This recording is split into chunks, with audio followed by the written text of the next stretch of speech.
Hello folks interested in instrument repair. Here's this bass that I showed in the previous video. It's a Dean acoustic bass. And the complainant, the owner of the bass, said that it has some fret buzz down on the first few frets. And I messed around with it and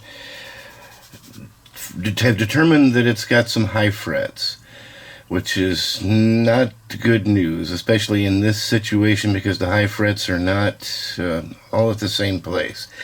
Excuse me. So I'm going to show you the use of this fret rocker. This little jewel right here is called a fret rocker. It's a really useful tool for guitar work. I was afraid this might not work on a bass because I bought this off of Evil Bay for guitar use, and I didn't know if it would work on this scale bass, but it does. So I'm going to show you how you use this. I'm no expert, but I've used them a few times and tinkered around with them, so I've got a pretty good idea what's going on here. This thing is designed, the length of this is designed so that it can fit across 3 frets at one time only. And what you do is you lay it across these 3 frets like I'm doing here, and then you try to rock it back and forth. I'm talking about rocking it this way back and forth. You try to rock it back and forth and see if that center fret is high and acts as a pivot between the two. And you can see I'm trying to rock back and forth here and nothing's happening. I put it here, try to rock it back and forth, nothing's happening. I put it here and rock it back and forth, and nothing's happening. Now we go over here. Uh-oh. Now see, that's what I'm looking for right there. You can't really see the rocking action, but I think you can hear it. Hear that little clicking? That's me rocking it back and forth. Let's go back here again. I make the same motion.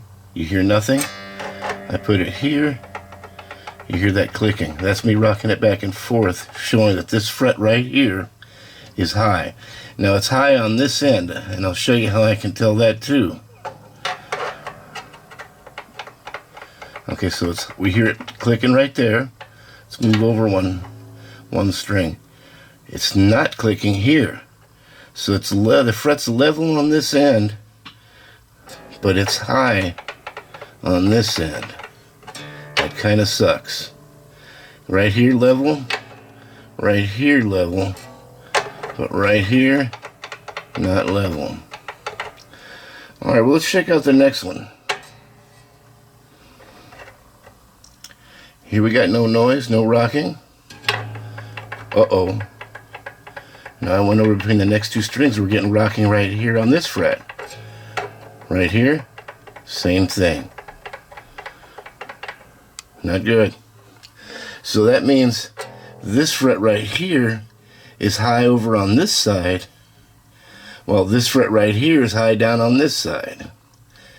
So that could be some twist to the neck. I'm going to have to really start looking carefully down this and get after it with a straight edge. But I wanted to try it this way here first to kind of see what I had going. So I'll show you again. On this fret we got nothing. On this fret it's rocking back and forth. Or should I say at this position on the fret it's rocking back and forth. Same on this position here too. Not good. Let's move forward one. Let's see what we get. Okay, we're good there. We're good there. We're good there. We're good here. Feels pretty good there too. And feels pretty good there too. Alright, I'm not going to bring you through this whole thing because I'm going to go all the way up the neck doing this. Well, I guess I will actually, because I'm going to show you how this thing works. The different sizes of this, the way this triangle is cut, are made to be able to fit between the frets as you go up. So if we go up here, still no rock, still no rock. Uh-oh, we're getting some rock right there. Just a tiny little bit. Okay, I'm going to grab, well, I can do it later. I wanted to mark these as I go. The best idea is to use like a permanent marker, grease pen or something. Alright, this may not be too bad. I'm not really feeling it rock much. Well, Depends. You get down on this end, it's not rocking. Get over here, it is. Not rocking there. Not rocking there. Not rocking here. Not rocking there. Not rocking there. Not rocking here. Oops. What am I doing? Yeah, not rocking here. Not rocking here. Not rocking here. Alright, so here, uh-oh, we got some more rock again.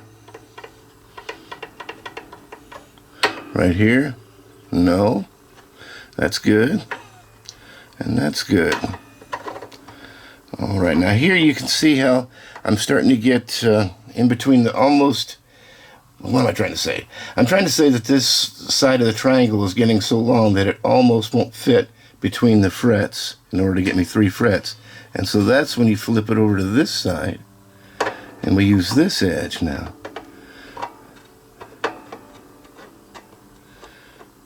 And I'm getting just a tiny little bit of rock right there. No rock here.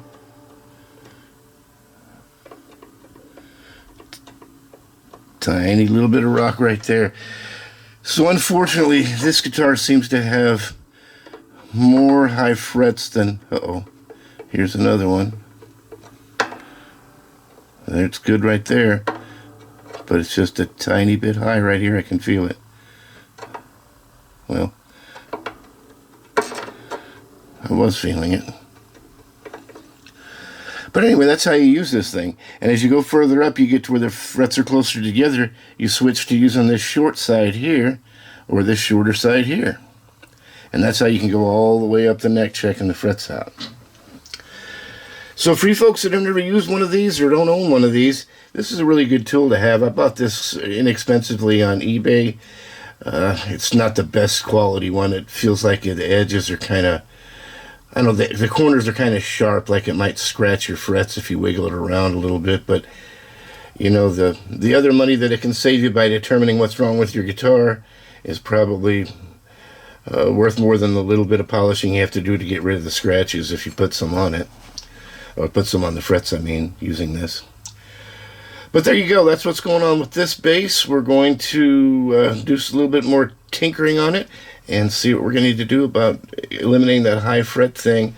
I'm hoping that if I get some good oil on this, it'll either help with the fingerboard or help seat the frets. I'm not sure yet what's going on, but we're going to take the strings off and basically look at it under a microscope. Thanks for watching.